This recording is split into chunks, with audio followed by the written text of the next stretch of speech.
what's up, guys? It's me again, your lovely ray of sunshine.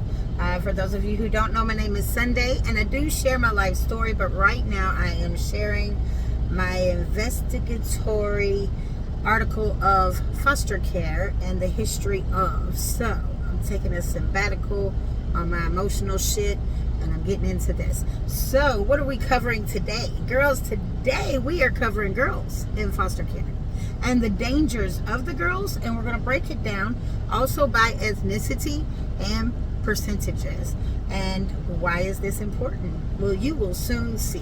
Okay, so let's get started. So yesterday, well, not yesterday because I was broke down, I couldn't do a video yesterday, but the day before I covered my story based on the National Center of Missing and Exploited Children's report of 2024. So all the numbers that I'm covering today is still based on 2024's report. Okay, so what the National Center of Missing and Exploited Children's report said was that in 2024, there's 23,160 reports of missing kids. What we need to understand is that 92% of them were recovered. But what about the 8%? That's 1,852 kids. Understand, when they say 8%, it sounds like a low number. So for those of you who didn't catch my video, the last one, go back and watch it. You'll understand.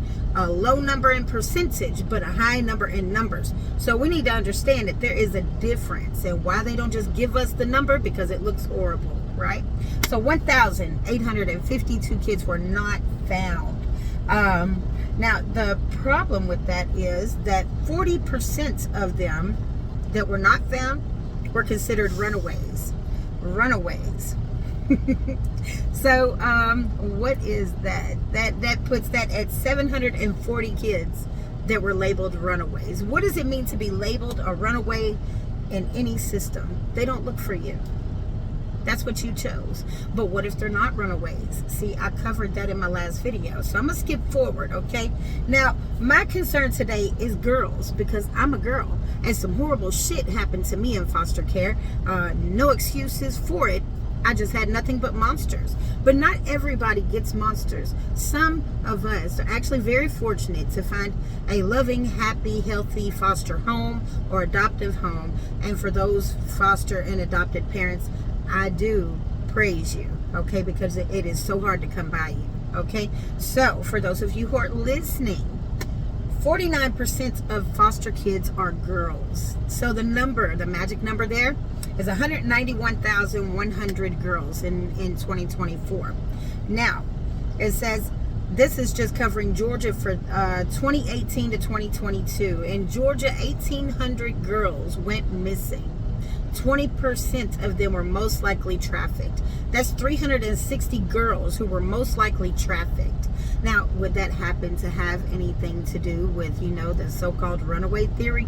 I don't know. I'm just speculating at that point. Don't get mad at me.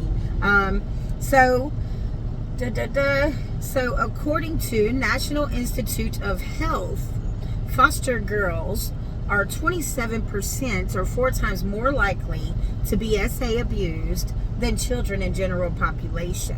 So as far as for the 390,000 for the foster care population, it puts you at 51,594.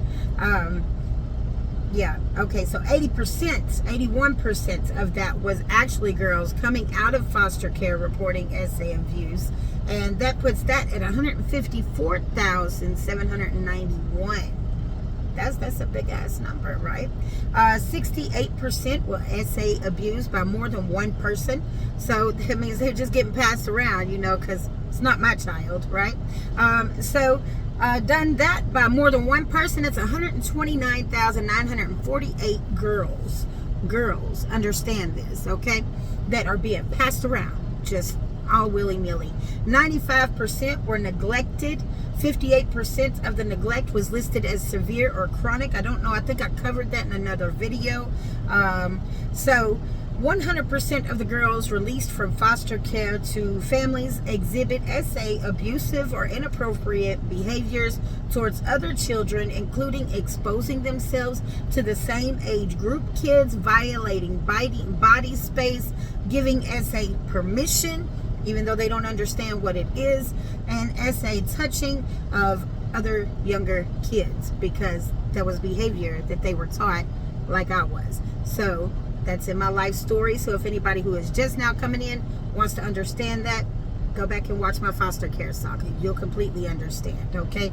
Now, here we have an issue because, of course, like I said in the last video, I can break everything down via ethnicity, right?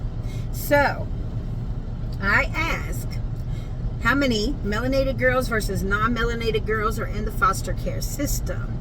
Google quotes, according to DHS in Washington, D.C. says, while exact figures vary by year and study, melanated girls are significantly overrepresented in the foster care system compared to their proportion in general population, while non-melanated girls are underrepresented. For instance, one analysis found melanated girls were 57% of the girls in foster care. Understand? So if I didn't get the number because I was speeding up, my bad. I didn't get it. But you do the math. You'll see what that is. Okay. Whereas so it's 57% of 191,100 if you all want to do the math. Okay. So whereas non-melanated girls make up a smaller portion, those specific percentages for non-melanated girls are not readily available in data. Why? Why are they not readily available for non-melanated girls? Why are they not readily available? I mean, it's just an ethnicity statistic. Why is it not readily available?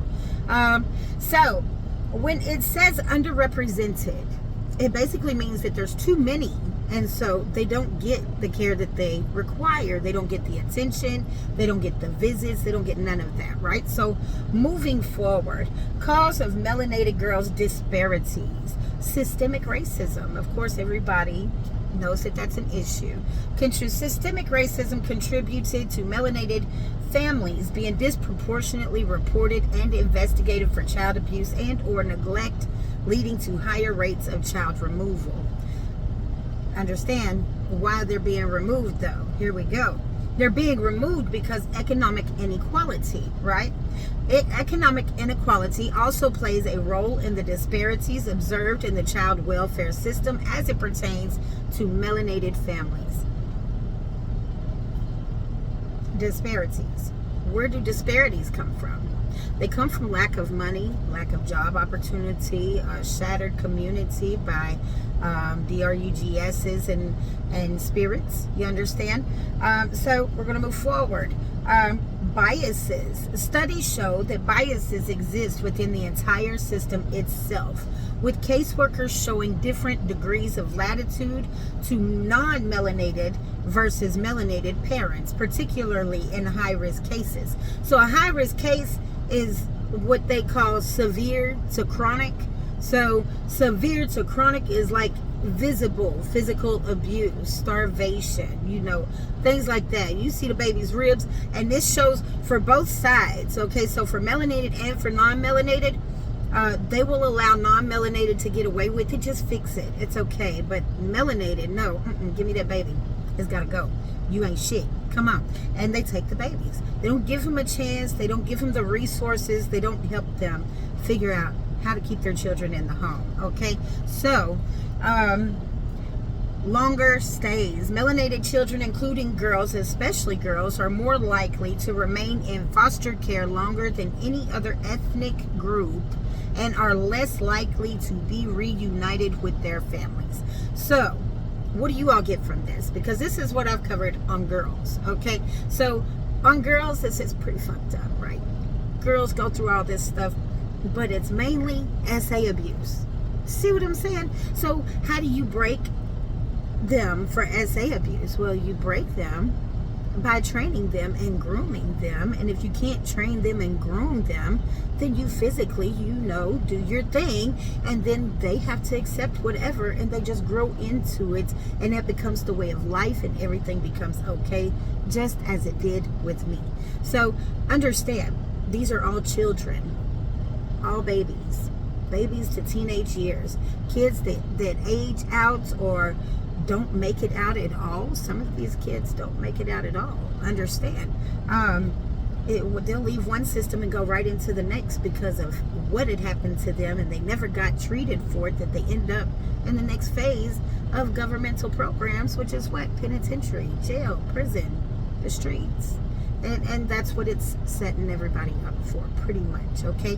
You want to control the future. Get your hands on their kids.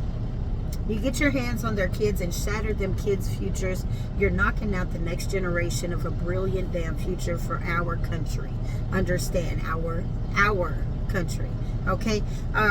So we have to figure out how we can pull together and address this. So if anybody has any ideas, who has had access to the system, knows who we can petition. I don't really know how to go about doing this, but hey, come on people, be some advocates. Help me, help them. I want some help because I'm nosy and I want to know, what about these kids? Why don't you have percentages available for non-melanated girls, but you have them ready for melanated girls in this instance?